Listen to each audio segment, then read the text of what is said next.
2024 പൊതു തെരഞ്ഞെടുപ്പിന്റെ ചൂടിലേക്ക് രാജ്യം കടക്കുകയാണ്. ഓഹരി വിപണിയിലും ഇതിന്റെ അലയൊലികൾ കാണാം. പൊതു തെരഞ്ഞെടുപ്പുകൾക്ക് മുൻപ് ഇന്ത്യൻ ഓഹരി വിപണിയിൽ ഒരു റാലിക്ക് സാക്ഷ്യം വഹിക്കാറുണ്ട്. 1999 മുതലുള്ള ഇന്ത്യയുടെ ഇലക്ഷൻ ചരിത്രം പരിശോധിച്ചാൽ നമുക്കിത് വളരെ പെട്ടെന്ന് മനസ്സിലാക്കാൻ സാധിക്കും. എന്നാൽ ഇപ്പോൾ വിപണിയിലേക്ക് നോക്കുകയാണെങ്കിൽ ഇരട്ടി മധുരം പോലെ ഒരു ഇലക്ഷൻ റാലിക്ക് തൊട്ട് മുന്നോടി ഒരു സാന്റാ റാലിക്കോ അല്ലെങ്കിൽ സാന്റാക്ലോസ് റാലിക്കും കൂടിയാണ് ഇപ്പോൾ ഇന്ത്യൻ ഓഹരി വിപണി സാക്ഷ്യം വഹിച്ചുകൊണ്ടിരിക്കുന്നത്. 2023 ജൂൺ 28 19,000 എന്ന മാർക്ക് മറികടക്കാനായിട്ട് നിഫ്റ്റിക്ക് സാധിച്ചിട്ടുണ്ടായിരുന്നത്. പിന്നീട് അത് 21,000 എന്നൊരു റേഞ്ചിലേക്ക് എത്താൻ ഏകദേശം 6 മാസങ്ങളുടെ കാലയളവാണ് നിഫ്റ്റിക്ക് എടുക്കേണ്ടി വന്നത്. അതിൽ എടുത്തു പറയേണ്ട ഒരു 6 മാസ കാലയളവ് വളരെ സ്മൂത്തായിട്ട് പോയതെന്നല്ല, ആഗോള ആഭ്യന്തര മേഖലകളിൽ അല്ലെങ്കിൽ ആഗോള ആഭ്യന്തര സാഹചര്യം വളരെയധികം പ്രതികൂലമായിട്ട് നിലനിന്നിരുന്ന ഒരു സാഹചര്യത്തിലാണ് വീണ്ടും പുതിയ റെക്കോർഡുകൾ സൃഷ്ടിക്കുകയും പിയേഴ്സിനെ അപേക്ഷിച്ച് ഇന്ത്യൻ വിപണിയുടെ പിയേഴ്സിനെ സംബന്ധിച്ച് ഒരു ഔട്ട് പെർഫോമൻസ് നടത്താൻ ഇന്ത്യൻ ഓഹരി വിപണിക്ക് സാധിച്ചിട്ടുണ്ടായിരുന്നത്. ഏതായാലും തിരഞ്ഞെടുപ്പുകൾ അടുക്കുന്ന ഒരു സമയത്ത് വിപണിയിൽ വീണ്ടും ഒരു ഇലക്ഷൻ റാലി തന്നെയാണ് നിക്ഷേപകർ ഇപ്പോൾ പ്രതീക്ഷിച്ചുകൊണ്ടിരിക്കുന്നത്.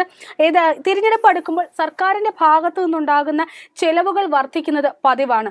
പുതിയ റോഡുകളും നിലവിലെ റോഡിന്റെ അറ്റകുറ്റപ്പണികളും പുതിയ കെട്ടിടങ്ങൾ അതുപോലെ പുതിയ പല പദ്ധതികളും കൺസ്ട്രക്ഷൻ മേഖലയിലും അതുപോലെ തന്നെ കോർ മേഖലയിലും ധാരാളം പദ്ധതികളും ഒക്കെ ഈ ഒരു ഇലക്ഷൻ അടുക്കുന്ന സമയത്ത് നടപ്പിലാക്കാനായിട്ട് സർക്കാരിന്റെ ഭാഗത്തു നിന്നുള്ള ശ്രമങ്ങൾ ഉണ്ടാകാറുണ്ട്. നിലവിലെ ഇത്തരത്തിലുള്ള ഈ ഒരു പ്രവർത്തനങ്ങൾ സ്വാഭാവികമായിട്ടും ഈ മേഖലയിൽ പ്രവർത്തിക്കുന്ന ഓഹരി വിപണിയിലെ കമ്പനികൾക്കും വലിയ തോതിലുള്ളൊരു ഉത്തേജനമാണ് നൽകുന്നത്. പ്രത്യേകിച്ചും കോർ വ്യവസായ മേഖലയിൽ പ്രവർത്തിക്കുന്ന കമ്പനികളെയും അതുപോലെ നിർമ്മാണ രംഗത്തുള്ളവയായിരിക്കും ഏറ്റവും അധികം പോസിറ്റീവായിട്ട് ബാധിക്കും. കാരണം ഏതൊരു സർക്കാരിൻ്റെയും ഒരു അടിസ്ഥാനം അവരുടെ ഒരു ഇലക്ഷൻ്റെ ഒരു നോംസ് നോക്കുകയാണെങ്കിൽ ജനങ്ങളിലേക്ക് ഏറ്റവും അധികം എത്താൻ അവരെ സഹായിക്കുക മികച്ച റോഡുകളും മികച്ച കൺസ്ട്രക്ഷൻ ആക്ടിവിറ്റീസും ഒക്കെ ആയിട്ട് നടത്തുമ്പോൾ മാത്രം സ്വാഭാവികമായിട്ടും ഈ ഒരു മേഖലയിൽ പ്രവർത്തിക്കുന്ന കമ്പനികൾക്ക് ഈ ഒരു ഇലക്ഷൻ റാലിയോടനുബന്ധിച്ച് നല്ലൊരു മുന്നേറ്റം സൃഷ്ടിക്കാൻ സാധിക്കാറുണ്ട്. അങ്ങനെ നോക്കുമ്പോൾ അടുത്ത ഒരു വർഷത്തിനുള്ളിൽ മികച്ച റിട്ടേൺ നൽകാൻ സാധ്യതയുള്ള ഒരു കമ്പനിയെയും അതിൻ്റെ ഓഹരിയുമാണ് ഇന്ന് നിങ്ങൾക്ക് മുന്നിൽ പരിചയപ്പെടുത്തുന്നത്. നിക്ഷേപകർക്ക് അധികം പരിചയമില്ലാത്ത എന്നാൽ 40 വർഷത്തിലധികം പ്രവൃത്തി പരിചയമുള്ള ജെ കുമാർ ഇൻഫ്ര പ്രൊജക്ട്സ് എന്ന കമ്പനിയാണ് നിങ്ങൾക്ക് മുന്നിൽ നിന്ന് പരിചയപ്പെടുത്തുന്നത്. ഇന്ന് സർവകാല ഉയരത്തിലെത്തിയ ഓഹരി 20% ഉയർന്ന് അപ്പർ സർക്യൂട്ടിൽ എത്തിയിട്ടുണ്ടായിരുന്നു. കമ്പനിയുടെ ചരിത്രം പരിശോധിച്ചാൽ 1980 വെറും 15,000 രൂപയുടെ ഒരു ഓർഡർ കരസ്ഥമാക്കിയാണ് ഈ കമ്പനി പ്രവർത്തനം ആരംഭിച്ചത്. തുടർന്ന് ഇങ്ങോട്ട് അതായത് പെട്ടെന്നൊരു വളർച്ചയല്ല കമ്പനിക്ക് നേടാൻ സാധിച്ചത്. 40 വർഷത്തെ സ്റ്റേബിൾ ആയിട്ടുള്ള വളർച്ചയിൽ കൂടി ഒരുപാട് കയറ്റിറക്കങ്ങൾ കണ്ടു തന്നെയാണ് കമ്പനി ഇന്നിപ്പോൾ ഈ ഒരു നിലയിലേക്ക് എത്തിയത്. ഈ 40 വർഷത്തെ കമ്പനിയുടെ പ്രവർത്തനം അല്ലെങ്കിൽ പാരമ്പര്യം പരിശോധിക്കുകയാണ് എന്നുണ്ടെങ്കിൽ പ്രസ്റ്റീജിയസ് ആയിട്ടുള്ള പല പദ്ധതികളും കമ്പനി പൂർത്തീകരിച്ചിട്ടുണ്ട്. ഇന്ത്യയുടെ വ്യാവസായിക തലസ്ഥാനമായ മുംബൈയെ ആസ്ഥാനമാക്കിയാണ് പ്രധാനമായിട്ടും കമ്പനിയുടെ പ്രവർത്തനങ്ങളെല്ലാം തന്നെ നടത്തുന്നത്. മുംബൈയിലെ പ്രസിദ്ധമായ പല നിർമ്മാണ പദ്ധതികളിലും കമ്പനി പങ്കാളിയായിട്ടുണ്ട്. അതിനോടൊപ്പം തന്നെ ഇപ്പം റോഡുകൾ, മേൽപ്പാലങ്ങൾ, പാലങ്ങൾ, റെയിൽവേ കെട്ടിടങ്ങൾ, സ്പോർട്സ് കോംപ്ലക്സുകൾ, എയർപോർട്ട് റൺവേകൾ എന്നിവയുടെ വികസനത്തിലാണ് പ്രധാനമായിട്ടും കമ്പനി ശ്രദ്ധ കേന്ദ്രീകരിക്കുന്നത്. കമ്പനിയുടെ ഒരു പെർഫോമൻസ് അല്ലെങ്കിൽ കമ്പനിയുടെ ഒരു പ്രധാനമായിട്ട് പൂർത്തീകരിച്ചുള്ള പ്രസ്റ്റീജിയസ് ആയിട്ടുള്ള പ്രൊജക്ട്സ് ഏതൊക്കെയാണ് പരിശോധിച്ചു കഴിഞ്ഞാൽ മുംബൈ മെട്രോ, അഹമ്മദാബാദ് മെട്രോ, ഡൽഹിയിലെ underground metro, grand road sky വാക്ക് തുടങ്ങിയ പല പ്രസ്റ്റീജിയസ് പ്രോഗ്രാമുകളും കമ്പനി പങ്കാളിയായിട്ടുണ്ട്. കമ്പനിയുടെ ഫൈനാൻഷ്യൽസിലേക്ക് നോക്കുകയാണെങ്കിൽ ജൂലൈ സെപ്റ്റംബർ കാലയളവിൽ നികുതി കഴിഞ്ഞുള്ള മൊത്ത വരുമാനം 1,022.4 കോടി രൂപയിൽ നിന്നും 1,109.73 കോടി രൂപയായിട്ടാണ് ഉയർന്നത്. നികുതി കഴിഞ്ഞുള്ള ലാഭത്തിൽ അതായത് പ്രോഫിറ്റ് ആഫ്റ്റർ ടാക്സിലേക്ക് വരുമ്പോൾ 8.7% വർധന രേഖപ്പെടുത്തി 73.4 കോടി രൂപയായിട്ടും ഉയർന്നിട്ടുണ്ട്. കഴിഞ്ഞ വർഷം സമാന പാദത്തിൽ അതായത് 2022 സെപ്റ്റംബർ പാദത്തിലെ കണക്കുകൾ പരിശോധിക്കുമ്പോൾ 67.53 കോടി രൂപയായിരുന്നു കമ്പനിയുടെ നികുതി കഴിഞ്ഞുള്ള ലാഭം എന്ന് പറയുന്നത്. എബിഡയിലേക്ക് വരുമ്പോഴും എബിഡയിലും കഴിഞ്ഞ വർഷം സമാന കാലയളവിൽ നിന്ന് സെപ്റ്റംബർ പാദത്തിൽ 165.11 കോടി രൂപയിൽ നിന്നും 6.3% വർധനയാണ് രേഖപ്പെടുത്തിയത്. കഴിഞ്ഞ വർഷം സമാന പാദത്തിൽ എബിഡയായി രേഖപ്പെടുത്തിയിരുന്നത് 155.28 കോടി രൂപയായിരുന്നു. ഇനി അവരുടെ ഒരു സെയിൽസ് ഗ്രോത്തിലേക്കും അതുപോലെ തന്നെ മറ്റുള്ള ഫൈനാൻസിലേക്കും നോക്കുകയാണെങ്കിൽ സെയിൽസ് ഗ്രോത്തിനെ സംബന്ധിച്ച് പറയുകയാണെങ്കിൽ വളരെ സ്റ്റേബിൾ ആയിട്ടുള്ളൊരു വിൽപ്പനയുടെ കാര്യത്തിൽ വളർച്ച തന്നെയാണ് കമ്പനിക്ക് രേഖപ്പെടുത്താൻ സാധിച്ചിട്ടുള്ളത്. ഒരു വർഷത്തിനുള്ളിൽ ഏകദേശം 19.16% വളർച്ചയാണ് സെയിൽസിൽ കമ്പനിക്ക് രേഖപ്പെടുത്താൻ സാധിച്ചിട്ടുള്ളത്.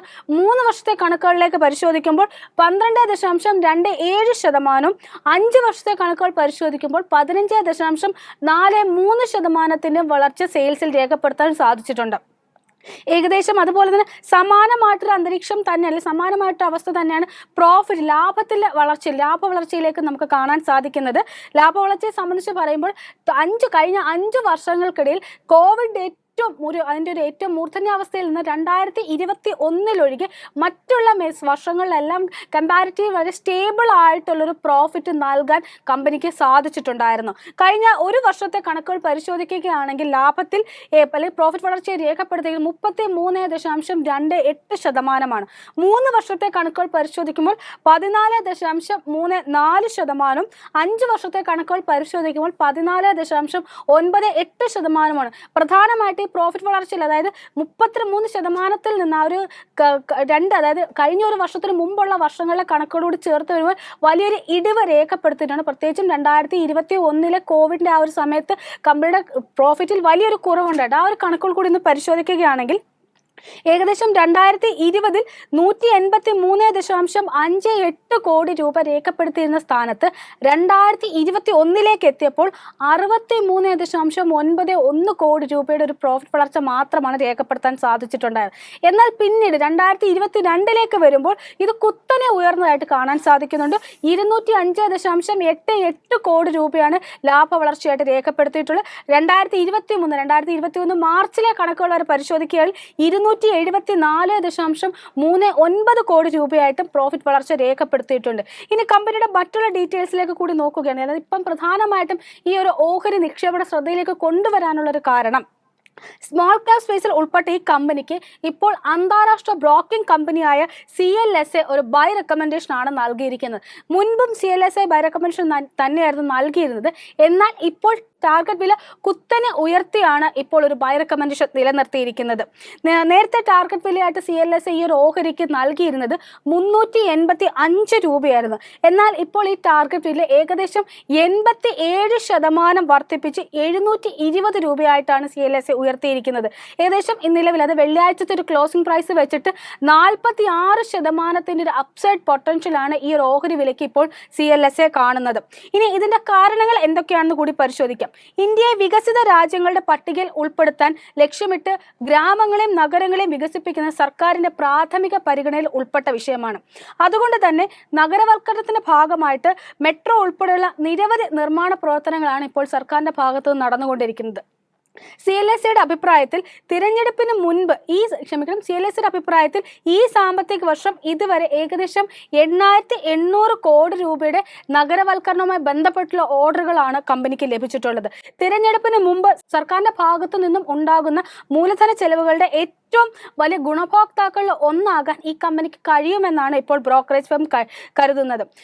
നിർമ്മിക്കുന്നതിൽ അതായത് ഈ ഒരു നിർമ്മാണ മേഖലയിലെ വൈദഗ്ധ്യവും അതുപോലെ തന്നെ കാലാവസ്ഥയെ പ്രതിരോധിക്കുന്ന തരത്തിലുള്ള നിർമ്മാണങ്ങളും ഒപ്പം നേരത്തെ സൂചിപ്പിച്ചതുപോലെ റെയിൽ, മെട്രോ പോലെയൊക്കെയുള്ള കൺസ്ട്രക്ഷൻ ആക്ടിവിറ്റീസിലെ വൈദഗ്ധ്യവും ഒക്കെ കമ്പനിക്ക് വലിയൊരു പ്ലസ് പോയിന്റ് ആയിട്ടാണ് ഇപ്പോൾ ബ്രോക്കറേജ് കാണുന്നത്.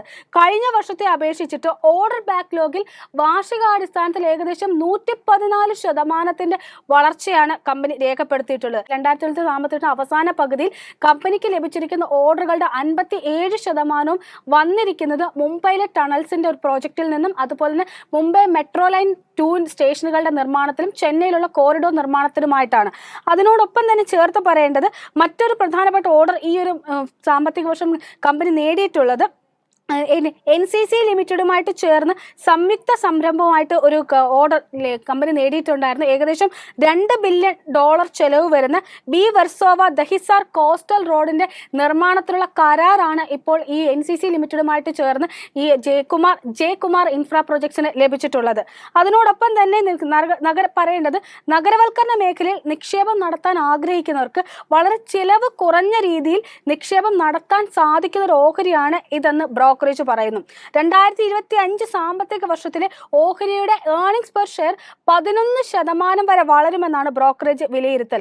ഈ ഒരു വിലയിരുത്തൽ ശരിയാണെന്ന് സൂചിപ്പിക്കുന്ന തരത്തിൽ തന്നെയാണ് കമ്പനിയുടെ പല ഫൈനാൻഷ്യൽ പാരാമീറ്റേഴ്സും നമുക്ക് കാണാൻ സാധിക്കുന്നത്. കമ്പനിയുടെ രണ്ടാം പാദത്തിലെ ഓർഡർ ബുക്ക് മൂല്യം പരിശോധിച്ചു കഴിഞ്ഞാൽ 16,447 കോടി രൂപയാണ് ഈ ഒരു സെപ്റ്റംബർ പാദത്തിൽ കമ്പനി ഓർഡർ ബുക്ക് മൂല്യമായിട്ട് രേഖപ്പെടുത്തിയിരിക്കുന്നത്. 2027 സാമ്പത്തിക വർഷത്തിലെ കമ്പനിയുടെ ഓർഡർ ഇൻഫ്ലോ ഗൈഡൻസിലും വലിയൊരു മുന്നേറ്റം നടത്തിയിട്ടുണ്ട്.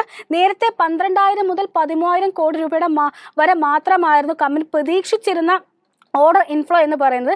എന്നാൽ ഈ ഒരു രണ്ടാം പകുതിയോട് ആരംഭിച്ചതോടുകൂടി തന്നെ 15,000 മുതൽ 16,000 കോടി രൂപയുടെ വരെ ഓർഡർ ഇൻഫ്ലോ കമ്പനിക്ക് ലഭിക്കാൻ സാധ്യത ഉണ്ട് എന്നാണ് ഇതിൻ്റെ MD ആയിട്ടുള്ള കമാൽ ഗുപ്ത ഒരു സ്വകാര്യ ചാനലിൽ നൽകിയ അഭിമുഖത്തിൽ പറഞ്ഞിട്ടുണ്ടായിരുന്നത്. അതിനോടൊപ്പം തന്നെ പറയേണ്ടത് 2027 സാമ്പത്തിക വർഷത്തോടെ കമ്പനിയുടെ ഓർഡർ ബുക്ക് മൂല്യം 25,000 കോടി രൂപയെ ഉയരുമെന്നാണ് പ്രതീക്ഷിക്കുന്നത്. അതുപോലെ തന്നെ വരുമാനത്തിലേക്ക് അവസാന പകുതിയിലേക്ക് എത്തുമ്പോൾ 2024 മാർച്ചിലേക്ക് എത്തുമ്പോൾ വരുമാനത്തിൽ ഏകദേശം 15% വർധനയാണ് ഈ ഒരു സ്മോൾ ക്യാപ്പ് ഓഹരിയും പ്രതീക്ഷിക്കുന്നത്. ഇനി ഓഹരിയുടെ പെർഫോമൻസ് കൂടി ഒന്ന് വിലയിരുത്തുകയാണ് എന്നുണ്ടെങ്കിൽ കഴിഞ്ഞ ഒരു വർഷത്തിനിടയിൽ ഏകദേശം 100% അധികം നേട്ടമാണ് ഈ ഒരു ഓഹരി നിക്ഷേപകർക്ക് നൽകിയിട്ടുള്ളത്. ഒരു ഇയർ ടു ഡേറ്റിൽ പരിശോധിക്കുമ്പോൾ 118% നേട്ടവും ഒരു വർഷത്തെ കണക്കുകൾ പരിശോധിക്കുമ്പോൾ 119% നേട്ടവുമാണ് നൽകിയിട്ടുള്ളത്. ഒരു ലോങ് ടേമിലേക്ക് നോക്കുമ്പോൾ 3 വർഷത്തെ കണക്കുകൾ പരിശോധിക്കുകയാണെങ്കിൽ 360% നേട്ടമാണ് ഈ ഒരു കുഞ്ഞൻ ഓഹരി നിക്ഷേപകർക്ക് നൽകിയിട്ടുള്ളത്. ഏതായാലും കമ്പനിയെ സംബന്ധിച്ച് വളരെ പോസിറ്റീവായിട്ട്, അതായത് CLSA പോലൊരു ഇന്റർനാഷണൽ ബ്രോക്കറേജ് ഫേം ഇത്രയധികം പൊട്ടൻഷ്യൽ കൽപ്പിക്കുന്നു എന്നുള്ള ന്യൂസ് തന്നെയാണ് ഇന്നിപ്പോൾ ഈ ഒരു ഓഹരിയിൽ വലിയൊരു കുതിപ്പിന് കാരണമായത് എന്ന് തന്നെ പറയേണ്ടിയിരിക്കുന്നു.